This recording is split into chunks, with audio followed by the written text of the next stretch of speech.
16편 1절에서 마지막 절 11절까지 말씀입니다. 시편 16편 1절에서 11절까지 말씀 제가 읽어드립니다. 하나님이여 나를 지켜주소서. 내가 주께 피하나이다. 내가 여호와께 아뢰되 주는 나의 주님이시오니 주 밖에는 나의 복이 없다 하였나이다. 땅에 있는 성도들은 존귀한 자들이니 나의 모든 즐거움이 그들에게 있도다. 다른 신에게 예물을 드리는 자는 괴로움이 더할 것이라. 나는 그들이 드리는 피의 전제를 드리지 아니하며 내 입술로 그 이름도 부르지 아니하리로다. 여호와는 나의 산업과 나의 잔의 소득이시니 나의 분깃을 지키시나이다. 내게 줄로 재어진 구역은 아름다운 곳에 있으며 나의 기업이 실로 아름답도다. 나를 훈계하신 여호와를 송축할지라. 밤마다 내 양심이 나를 교훈하도다. 내가 여호와를 항상 내 앞에 모시며 그가 나의 오른쪽에 계심으로 내가 흔들리지 아니하리로다. 이러므로 나의 마음이 기쁘고 나의 영도 즐거워하며 내 육체도 안전히 살리니 이는 주께서 내 영혼을 수월에 버리지 아니하시며 주의 거룩한 자를 멸망시키지 않으실 것임이니이다. 주께서 생명의 길을 내게 보이시리니 주의 앞에는 충만한 기쁨이 있고 주의 오른쪽에는 영원한 즐거움이 있나이다.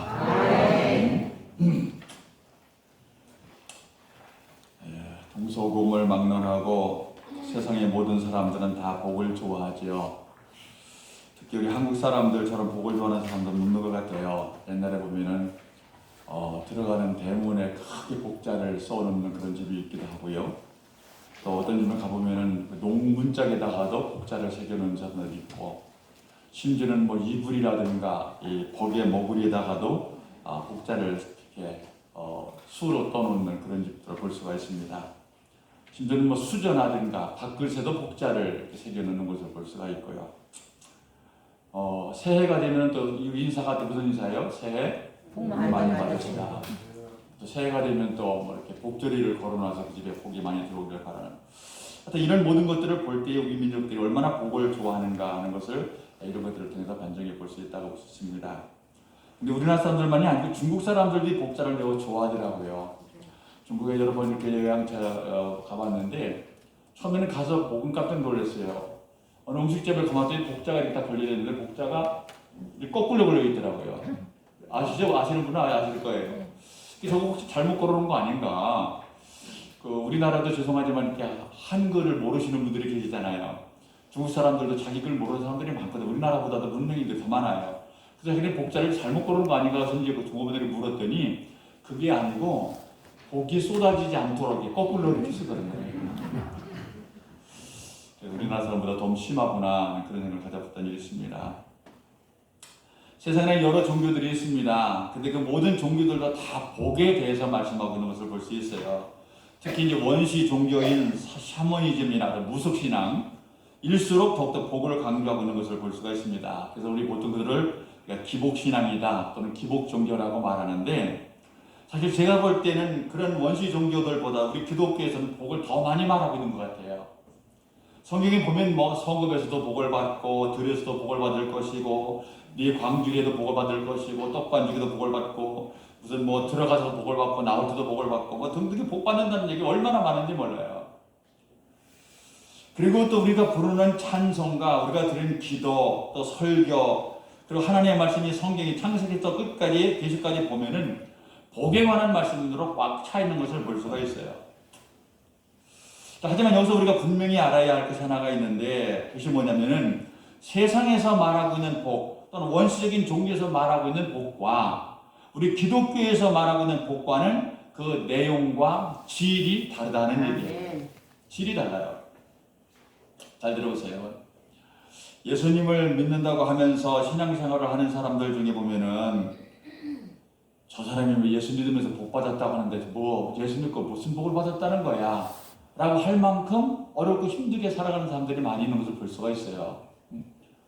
열심히 신앙생활을 한다고 하는데 우선 나부터라도 여러분 사실 개개인을 생각해 볼 때도 열심히 신앙생활을 한다고 하는데 때는 어떤 때는 사고를 당하기도 하고, 열심히 기도생활을 한다고 하는데 불구하고 어떤 때는 건강이 안 좋아서 몸이 아파서 힘들 경이 있고, 어떤 때는 인생의 삶 속에서 실패로 말미암아 고통을 당하게 하기도 하고 자식 문제들로 말미암아 괴로움 당하기도 하고 예수 믿고 복 받았다고 하는데 도대체 이런 일들을 많이 겪으면서 내가 무슨 복을 받았는가, 아니 저 사람 예수 믿고 복 받았다는데 뭔 복을 받았는가 라고 생각할 만큼의 사실 우리가 많은 어려움과 힘든 것을 경험하는 것을 볼 수가 있죠. 성경에는 보면은요, 믿음의 조상이라고 할 수 있는 아브라함이나 이삭이나 야곱이나 뭐 다윗 등등의 많은 사람들에 대해서 그 사람들을 살펴보면은 사실 그 사람들의 삶이 편안하고 형통했던 삶이 아니거든요. 근데 성경은 그분들에 대해서 뭐라고 말하냐면은 복 있는 사람들이다, 복 받으신 분들이라고 얘기하고 있어요. 자, 수없는 고난을 받았음에도 불구하고 그분들을 복 받은 사람이다라고 말할 수 있단다면은 도대체 그 고난 속에서도 축복이라고 말할 수 있는 이유가 뭔가 하는 얘기죠. 오늘 우리가 예수님을 믿고 복받은 사람인데도 불구하고 이런 고난을 받았습니다. 내가 복받은 사람이라고 말할 수 있는 그런 그 이유가 뭔가 하는 얘기예요. 자, 여기에 대해서 우리는요, 복에 대한 두 가지 다른 이해가 필요해요. 많은 사람들이 복에 대한 잘못된 개념을 갖고 있는 경우가 많습니다. 첫 번째는 뭐냐면은 많은 것을 소유한 것이 복이라는 생각이에요. 세상 사람들은 보면은요, 복이다 말하면 이 세상 것을 많이 소유한 것에 복이 있는 줄로 알아요. 그래서 복 있는 사람이라면 주로 어떤 사람을 복이 있다 그래요? 부자를 가리켜서 아이고 저 사람은 무슨 복이 있어가지고 저렇게 많이 부유하게 잘 사는가 라고 얘기를 합니다. 그렇게 많은 것을 소유한 것을 복이라고 여기지만은 그러나 성경에서 말하는 복은 그런 복이 아니죠. 우리가 예수를 믿고 복받은 자라고 말하는 것은 오늘 내가 예수를 믿음으로 말미암아 하나님과의 관계 속에 있음으로 인하여 복을 받은 자라는 말씀이에요. 또 내 영혼과 저 천국에서 영원한 삶을 살아갈 수 있는 이 놀라운 구원의 은총이 내게 임하였기 때문에 오늘날 우리가 복받은 자라는 말씀이에요. 자, 그러니 그리스도인들이 복되다고 하는 것은 무엇을 많이 소유하고 있기 때문이 아닙니다. 하나님과의 관계 속에서 있기 때문에 복된 것이에요. 그리고 더 나아가서 가장 귀한 영원한 생명을 소유하고 저 천국에서 영원히 살아갈 수 있기 때문에 복된 줄로 믿으시기를 바랍니다. 그런데 안타까운 것은 그럼에도 불구하고 오늘 많은 그리스도인들이 이 놀라운 복을 인식하지 못하고 아직도 세상 것을 향해서 세상 것을 많이 소유함으로 말미암아 복을 누리고자 애를 쓰면서 많은 시간들을, 대부분 많은 시간들을 그것을 위해서 시간을 소비하고 있는 것을 많이 볼 수 있어요. 여러분들은 그리스도인으로서의 복에 대한 바른 인식을 가지고 내가 하나님과의 관계 속에 있음에 대하여 내 영혼이 지옥 가게 안 하고 저 천국에서 하나님과 더불어 영원히 살 수 있음에 대하여 이것이 진정한 복인 줄로 믿으시기를 바랍니다. 두 번째는 뭐냐면은 복을 자신의 노력으로 얻을 수 있는 것으로 착각하는 거예요. 자, 보세요. 농부가 봄에 나서 씨를 뿌리고 열심히 김을 메고 곡식을 잘 갖고 나감으로 말미암아 가을에 많은 추수를 할 수 있다라고 생각을 해요. 학생이 열심히 공부를 해가지고 그래서 좋은 대학에 갈 수 있다고 생각을 합니다. 사업하는 사람이 밤잠을 안 자가면서 열심히 노력하고 힘써해가지고 사업을 성공할 수 있다고 생각합니다. 물론 이런 생각이 100% 틀린 것은 아니에요. 그래서 틀린 것은 아닙니다. 열심히 노력하고 애쓰고 힘쓰므로 해서 원하는 대학 갈 수도 있고 자기가 원하는 것보다 더 많은 수학을 거둘 수도 있고 더 좋은 사업을 번창해 갈 수도 있겠습니다만은, 그러나 우리 생각해 보세요. 농부가 아무리 애쓰고 힘쓴다고 해서 하나님께서 때를 따라 비를 주시지 않는다면은 그 농사가 어떻게 되겠습니까? 나의 노력이 아무 의미가 없어요. 학생이 아무리 애쓰고 힘써 공부를 했을지라도요, 시험 보러 가기 전날 몸이 아프다든지 컨디션이 안 좋다든지 한다면은 지금까지 수년 동안 몸써 힘써 공부해왔던 모든 것들이 다 섣부로 들어가고 만다는 얘기죠. 자, 그러니 우리가 살아감에 있어서 풍년과 흉년의 결과가 농부의 수고나 애씀에 있는 것이 아니고요, 학생이 아무리 애쓰고 또 힘쓴다고 한다고 해서 자기가 원하는 대학에 갈 수 있는 것이 아니라고 할 텐데, 정말 우리가 살아가면서 중요한 것은 뭐냐면은 하나님이 나의 삶을 도우실 때라는 얘기죠. 하나님이 나의 삶을 도우실 때만이, 인간의 노력과 힘쓴 것만이 아니라 내 노력과 힘씀 위에 하나님이 도우실 때만이 그때 정말 우리가 복 있는 삶을 살아갈 수 있다는 얘기입니다. 여러분 오해하지 마세요. 제 말은 그러니까 아무리 노력도 하지 말라는 얘기는 아니에요. 우리가 애쓰고 힘써봐도 소용없으니까 아무것도 노력도 하지 말고 그냥 하나님의 때만 기다리고 있어라, 그런 의미의 말이 아닙니다. 많이 가진 자라고 해서 부자가 아니니까 많이 가진 자라서 행복한 사람이 아니니까 많이 가지지 말라는 얘기는 아닙니다. 제가 여러분들에게 말씀드리고 싶은 건 뭐냐면, 복 있는 사람은 많은 것을 소유할 수 있어요. 그러나 많은 것을 소유했다고 해서 그가 반드시 복 있는 것은 아니라는 얘기입니다. 이거 잘 이해하셔야 됩니다. 여러분 보세요. 젊은 사람은 건강하죠? 젊은 사람도 건강해요, 안 건강해요? 건강해요. 또 건강하다고 해서 다 젊은 사람은 아니잖아요. 많은 것을 소유한 사람, 복 있는 사람이 많은 것을 소유할 수 있습니다. 그러나 많은 것을 소유했다고 해서 다 복 있는 사람은 아니라는 얘기입니다. 그러니까 소유의 많고 적음을 떠나서 기독교의 본질적인 복은 하나님과의 관계에 있음을 깨달으시기를 바랍니다. 그리고 이 본질적인 복을 소유한 사람에게 세상의 복, 내게 주어진 것이 많든지 적든지 간에 그것을 누릴 수 있는 진정한 복이 있게 될 줄로 믿으시기를 바랍니다. 자, 오늘 본문에서 다윗은 이렇게 고백합니다. 2절 말씀을 다 같이 한 목씩 읽어볼까요? 2절 다 같이 시작. 내가 여호와께 아뢰되 주는 나의 주시오니 주 밖에는 나의 복이 없다 하였나이다. 아멘. 자, 여기 보면은 주 밖에는 나의 복이 없다 하였나이다. 오늘 설교 제목이기도 한데요. 여기 주 밖에는이라고 말할 때에 두 가지 의미가 있어요. 우리나라 말은 이 띄어쓰기에 따라서 그 의미가 달라지거든요. 그러니까 주 밖에는 할 때 주하고 띄우고 밖에는 하고 이럴 때는 주님 안에 그 밖에는 복이 없다는 얘기예요. 주님 안에 복이 있다는 얘기예요. 근데 그것이 아니고 또 주 밖에는 띄우지 않고 주 밖에는 이라고 해서 붙여서 주와 밖에는 붙였을 때는 어떤 의미냐면은 오직 주님만, 영어로 말하면 only, 오로지 주님만이 복이시다는 얘기예요. 그리고 오늘 본문에서 말하고 있는 이 주 밖에는이라고 하는 말은 지금 우리 성경은 이렇게 띄었었어요. 주 밖에는이기 때문에. 그러니까 주님 밖에는 다른 복이 없다라고 의미를 확대해 볼 수가 있는데, 근데 두 가지 다 의미가 있어요. 주님만이 참된 복이고, 그리고 주님을 벗어나서 세상 가운데서 이거 진정한 우리가 복을 볼 수가 없다는 그런 의미의 말이에요. 오늘 이 고백을 한 다윗은 우리가 잘 알다시피 넓은 나라와 많은 재물과 그리고 막강한 권력을 가지고 부귀 영화를 누렸던 그런 사람이었었죠. 이스라엘의 임금이었어요. 자, 그럼에도 불구하고 그는 진정한 복이 어디서 있느냐? 자기가 누리고 있는 왕의 자리에도 권세도 물질에도 사치와 향락에도 그런 것이 복이 아니고 그는 바로 하나님만이 진정한 복이다라고 고백하고 있는 겁니다. 그것은 왜냐? 하나님은 복의 근원이시며 언제나 누구에게라도 복을 내리실 수가 있고요. 그리고 절망을 희망으로 바꾸시고 화를 변하여 복으로 바꿔줄 수 있는 분이기 때문에 다윗은 바로 주 밖에는 나의 복이 없다라고 고백하고 있는 겁니다. 여러분, 하나님은 복의 근원이신 줄로 믿으시기 바랍니다. 그러기에 복을 원하는 모든 사람은 먼저 복의 근원이신 하나님을 찾아야 되고요. 하나님을 만나야 하고, 그리고 하나님의 바른 관계, 다시 말하면 하나님 안에 있어야만 됩니다. 주 밖에는 진정한 복, 행복이 없기 때문이에요. 오직 주 안에서 주님만을 복으로 여기며 살아가는 복된 여러분들이 되시기를 간절히 바랍니다. 오늘 5절 말씀을 또 뒤에서 보면요. 여호와는 나의 산업과 나의 잔의 소득이시니 나의 분깃을 지키시나이다 그랬어요. 여호와는 나의 산업과 나의 잔의 소득이라고 고백하고 있어요. 하나님의 나의 기업이고 하나님의 나의 모든 소득이라는 것이죠. 여러분은 하나님을 어떤 분으로 믿고 살아가고 계십니까? 하나님은 어떤 분이라고 믿고 살아가고 있어요? 오늘 대부분의 사람들이 하나님을 마치 자기들이 원하는 것을 이루어주는 그런 옛날 사람들한테 도깨비방망이와 같은 그런 대상으로 여기고 있어요. 여러분, 하나님은 내가 원하는 것을 이루어주시는 대상이 아닙니다. 내 뜻대로 내 뜻을 이루어주시기 위하여 계신 분이 아니란 말이죠.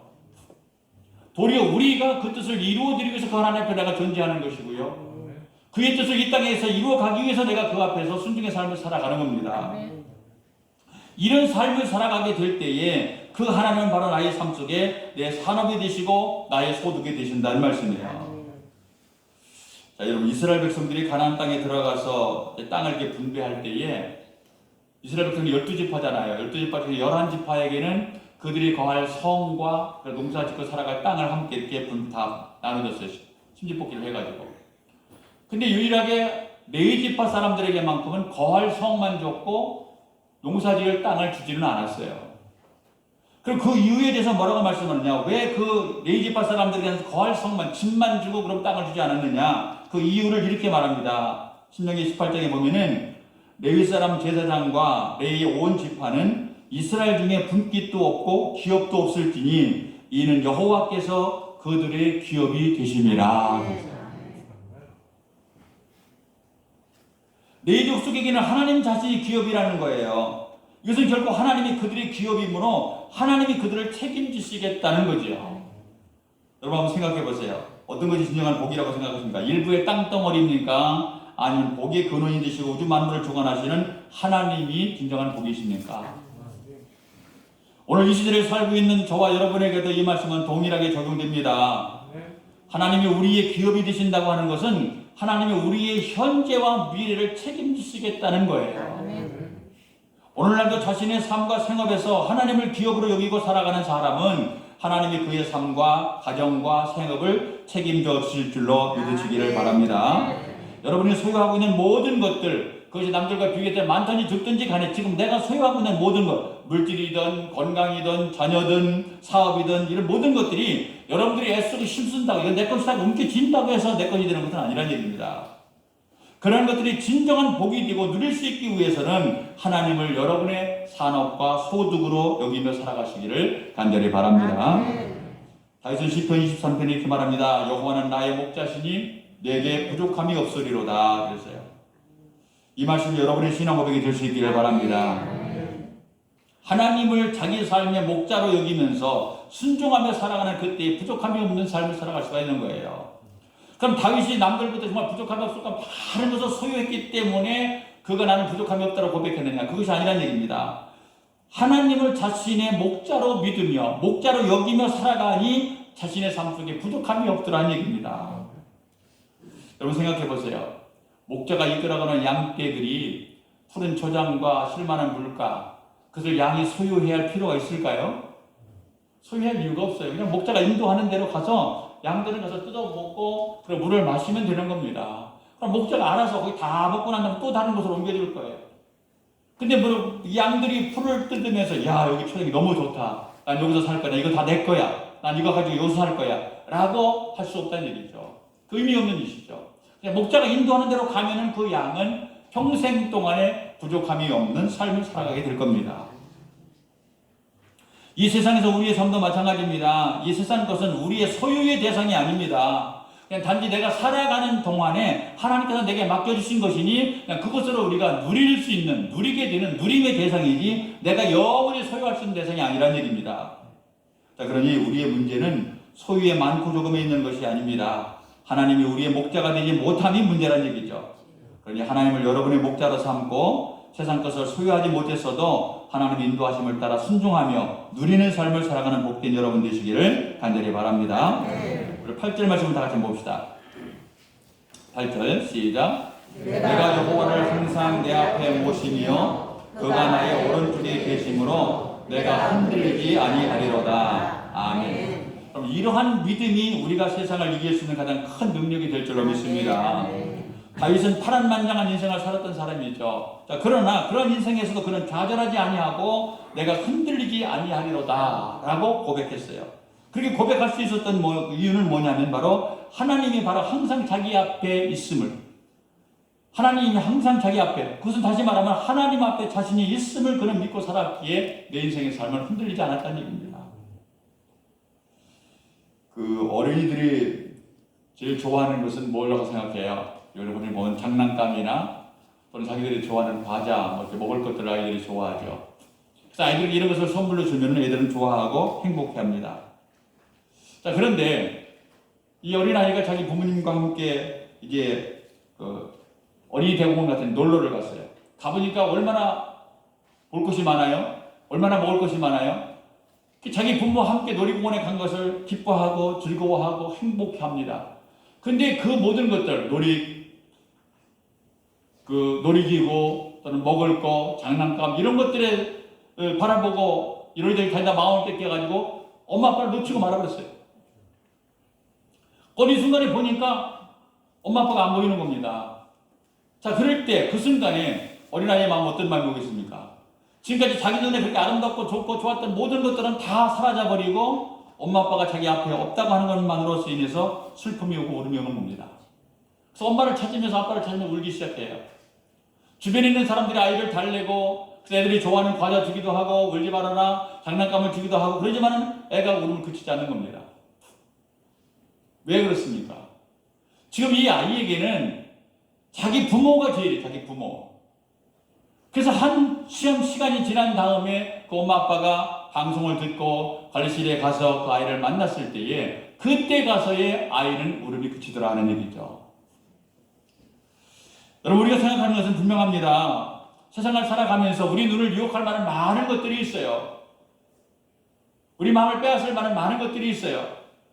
우리가 살아가다 보면 그런 것들이 마음이 일시적으로 빼앗길 수 있습니다. 그러나 그런 것들이 마음 뺏겨서 살아가면서 그런 것들에서 행복을 누릴 수는 없다는 얘기입니다. 우리가 세상 것에서 즐거움을 누리며 살 수 있는 것도 오직 내 앞에 하나님이 계실 때뿐이에요. 하나님이 계실 때만 가능한 거예요.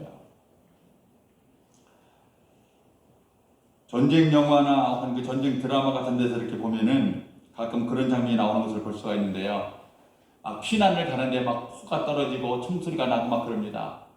근데 한 애기 엄마가 보따리를 하나 이고 어린 애기를 이렇게 업고 그렇게 하고 막 이게 막 이리 뛰고 저리 뛰고 하면서 포를 피하면서 피난을 막 하죠. 근데 그 등에 엎여있는 어린아이는 어떤 모습이에요? 콧소리가 나던 총알이 날라오던 그냥 엄마 등허리에 엎여서 그냥 잠자고 있는 거예요. 엄마가 그때 머리가 이쪽으로 들었다 저쪽으로 갔다가 그 어린아이가 그런 그 포성 속에서도 잠을 잘 수 있었던 것은 뭐 때문일까요? 자기 엄마의 등에 있었기 때문이에요. 저는 여러분들이 분명히 말씀을 드립니다.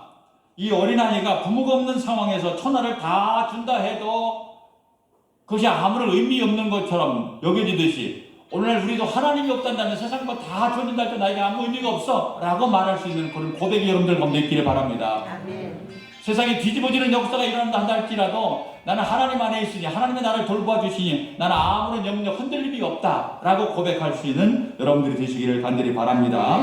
그러니 하나님을 여러 번 앞에 모시고 어린아이와 아이와 같은 그런 믿음을 따라 말씀에 순종의 삶을 살아가시기를 간절히 바랍니다. 부모가 없는 고아와 그리고 부모가 있는 그 아이와의 차이점이 무엇인지 아십니까? 부모가 없는 아이는요 늘 마음이 불안하다는 거예요. 평안이 없다는 겁니다. 왜 그러냐? 남들보다 더 물질도 많고 세상적으로 좀 성공한 것 같다 전 치더라도 그 마음이 늘 불안하고 평안이 없는 이유는 뭐냐면 어떤 결정적인 순간에서 자기를 지켜주고 자기와 함께 자기를 보호해 줄 만한 부모가 없기 때문이라는 거예요. 누군가 나와 함께 있다라고 하는 것은 그런 의미에서 대단히 복된 일입니다. 사람이 살아가면서 그 누군가가 옆에서 나를 도와주고 함께 대상이 있다고 하는 것은 큰 복이에요. 자, 그런데 우리에게는 그 대상이 누구냐? 전능하신 하나님이십니다. 사람의 한계를 뛰어넘어서 영원토록 우리 의지가 되시고 소망이 되신 그 하나님, 그 하나님이 바로 우리가 의지할 대상이라는 말씀이에요. 이 세상에뿐만 아니라 저 하늘에서까지도 가장 힘있고 권세있고 구하신 여호와 하나님이 우리 의지의 대상이시니 그러면 여러분 이 하나님에 대한 믿음을 가지고 복 있는 사람으로서의 삶을 살아가시기를 간절히 바랍니다. 제가 어렸을 때 시골에서 저도 살았기 때문에 학교를 갔다 오면은 부모님이 늘 시키는 일이 있었어요. 야, 소 끌어다 가서 풀 좀 뜯기고 와라. 아마 거의 대부분이 맨날 그랬던 것 같아요. 여름에는. 근데 이 소를 끌고 가서 이제 산으로 올라가가지고 나무가 있고 이런 곳에 이제 풀을 나무에다가 매놓으면 소가 풀을 뜯다가 여름에 이제 와서 뭐 파리가 있기도 하고 또 뭐 등이라고 하는 거 쇠파리 같은 게 있잖아요. 그런 것들이 있고 또 둥어리가 자랐기도 하면 이제 소가 가서 어디 가서 비벼요? 나무에 가서 막 비벼가지고 이제 자기의 등어리에 괴로움과 고통을 해결을 하죠. 그 때때로는 이제 그런 산이 아니고 이제 벌판에 갔다가 이제 매놓을 때가 있어요. 그때도 등어리가 가려면 어떻게 해요? 할 수가 없잖아요. 그러니까 꼬랑지만 막 다 흔들어야 되지 꼬랑지 아무리 흔들어봤자 등어리 가려움을 해결 못해요. 그래서 우리 속담에 보면은 소도 언덕이 있어야 비빈다라는 그런 말이 있어요. 사실 이 말은 흔히 도와줄 사람이나 자신이 의지할 대상이 없는 사람들이 푸념할 때 이 말을 많이 쓰지요. 아마 여러분 중에서도 소도 언덕이 있어야 비비지 않은 그런 삶을 살아가시는 분이 계신지 모르겠습니다. 내 주변에는 높은 사람도 없고 내게는 뭐 잘난 자식도 없고 내 일가 친척에는 재벌들도 없고 의지할 만한 사람이 없다라고 불평스러운 마음을 가지고 살아가시는 분이신지 모르겠어요. 자, 그러나 여러분, 하나님은 여러분의 언덕이 되는 줄로 믿으시기를 바랍니다. 그리고 우리의 삶의 언덕이 되신 그 하나님에게 비비세요. 여러분의 인생의 문제, 여러분의 자녀들의 문제, 여러분들의 사업의 문제, 여러분들의 건강의 문제 하나님께 맡기고 하나님께 비비시기를 바랍니다. 이 성전에 나와서 하나님 앞에 눈물로 기도하면서 하나님 앞에 비비세요. 하나님만이 여러분의 복이 될 줄로 믿습니다. 그때 우리 11절 말씀을 다 같이 읽겠습니다.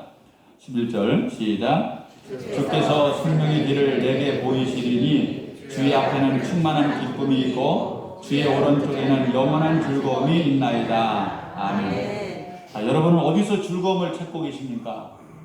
여러분은 무엇을 통해서 기쁨을 얻고자 하십니까? 여기 주의 앞에는 충만한 기쁨이 있고 주의 오른쪽에는 영원한 즐거움이 있다 그랬어요. 우리의 삶의 기쁨과 즐거움은 세상이 아닙니다. 하나님께 있습니다. 주 밖에는 우리의 복이 없고 주 밖에는 우리의 기쁨이 없고 주 밖에는 우리의 행복이 없습니다. 오직 그 하나님 안에만이 진정한 복이 있음을 믿으시기를 바랍니다. 여러분이 험난한 세상을 살아가는 동안에 우리가 의지해야 될 분 오직 하나님 한 분밖에 없습니다. 비록 우리가 가진 것이 별로 없고 배운 것도 별로 없고 세상 지위나 권세가 별로 없다고 하더라도 창조주 하나님이 우리 아버지가 되시니 이 얼마나 놀라운 축복입니까? 그러니 우리 다 같이 큰 소리로 한번 고백해 봅시다. 하나님 밖에는 나의 복이 없습니다. 아멘. 하나님 밖에는 우리의 복이 없습니다. 오직 영원한 복의 근원이신 하나님, 그분 한 분만으로 여러분의 영혼이 만족하고 기쁨과 즐거움이 가득한 행복한 삶을 살아가시기를 주님의 이름으로 축원해 드립니다. 합시다. 하나님 아버지, 우리가 이 세상 살아가는 동안에 어떠한 상황에서도 하나님 한 분만으로 기뻐하며 만족하며 복된 삶을 살아가는 성도들이 되기를 간절히 바랍니다. 오늘 예수님을 믿다가 세상 것을 통해 복 있는 삶을 살아보고자 믿음을 떠나 세상으로 나가는 많은 사람들이 있습니다. 그들도 주님 밖에는 복이 없음을 깨닫고 주님 앞으로 다시 돌아올 수 있기를 간절히 기도하고 원합나이다.